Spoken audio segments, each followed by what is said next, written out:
आज की तारीख 30 सितंबर 2025 की 20 बड़ी खबरें।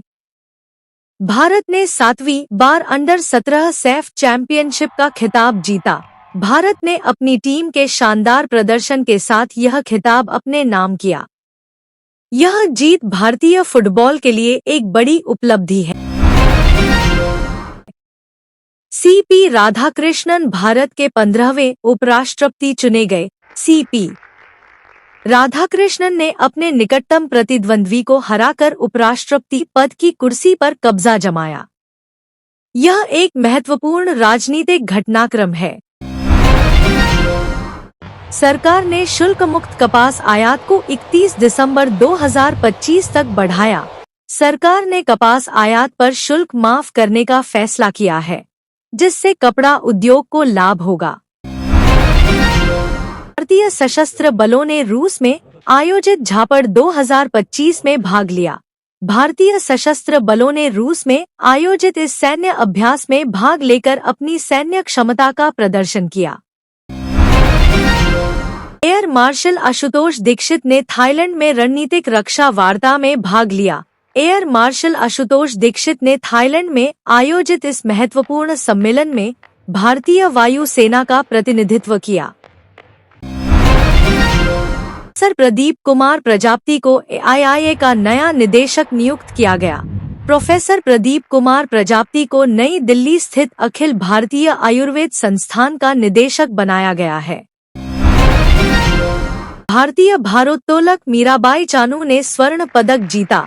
मीराबाई चानू ने अहमदाबाद में आयोजित राष्ट्रमंडल भारोत्तोलन चैंपियनशिप में स्वर्ण पदक जीतकर अपनी प्रतिभा का प्रदर्शन किया।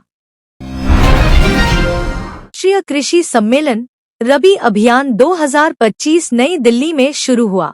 इस सम्मेलन में कृषि क्षेत्र के विशेषज्ञ और नीति निर्माता भाग ले रहे हैं और रबी अभियान के लिए रणनीति बना रहे हैं। तटरक्षक वैश्विक शिखर सम्मेलन में महत्वपूर्ण समझौते पर हस्ताक्षर किए गए। इस शिखर सम्मेलन में तटरक्षक बलों के बीच सहयोग बढ़ाने के लिए कई महत्वपूर्ण समझौतों पर हस्ताक्षर किए गए। फोनपे को भारतीय रिजर्व बैंक से ऑनलाइन भुगतान एग्रीगेटर के रूप में कार्य करने की मंजूरी मिली। फोनपे को RBI से ऑनलाइन भुगतान एग्रीगेटर के रूप में कार्य करने की मंजूरी मिलने से डिजिटल भुगतान क्षेत्र में इसकी भूमिका और मजबूत होगी।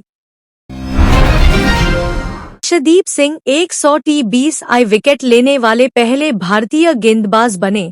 अर्शदीप सिंह ने अपनी गेंदबाजी से एक और कीर्तिमान स्थापित किया और 100T20I विकेट लेने वाले पहले भारतीय गेंदबाज बने। केंद्रीय गृह मंत्री ने 5 हवाई अड्डों पर फास्ट ट्रैक इमिग्रेशन सुविधा का शुभारंभ किया। केंद्रीय गृह मंत्री ने 5 हवाई अड्डों पर फास्ट ट्रैक इमिग्रेशन सुविधा का शुभारंभ कर यात्रियों को बड़ी राहत दी। प्रधानमंत्री मोदी और सिंगापुर के प्रधानमंत्री लॉरेंस वोंग ने नई दिल्ली में वार्ता की। दोनों प्रधानमंत्रियों ने विभिन्न मुद्दों पर चर्चा की और महत्वपूर्ण समझौतों पर हस्ताक्षर किए। एजुकेट गर्ल्स ने 2025 का रेमन मैग्सेसे पुरस्कार जीता।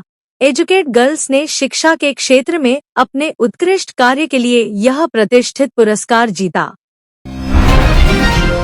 भारत ने एशिया कप हॉकी खिताब जीता और 2026 विश्व कप के लिए क्वालिफाई किया। भारतीय हॉकी टीम ने एशिया कप जीतकर अपनी श्रेष्ठता साबित की और विश्व कप के लिए क्वालिफाई किया। प्रसिद्ध असमिया गायक और सांस्कृतिक प्रतीक जुबीन गर्ग का निधन हो गया। जुबीन गर्ग के निधन से संगीत जगत में शोक की लहर है। विश्व अल्जाइमर दिवस 2025।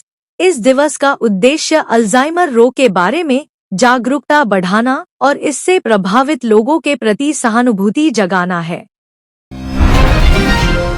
भारत ट्रेन का उद्घाटन। प्रधानमंत्री मोदी ने नमो भारत ट्रेन का उद्घाटन किया, जो देश की सबसे तेज ट्रेन है। ओडिशा में 60,000 करोड़ रुपए की विकास परियोजनाओं का उद्घाटन।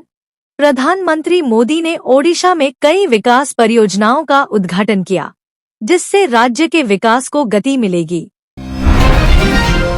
भारत और मोरक्को के बीच रक्षा सहयोग पर समझौता ज्ञापन पर हस्ताक्षर। दोनों देशों ने अपने रक्षा सहयोग को बढ़ाने के लिए एक महत्वपूर्ण समझौते पर हस्ताक्षर किए।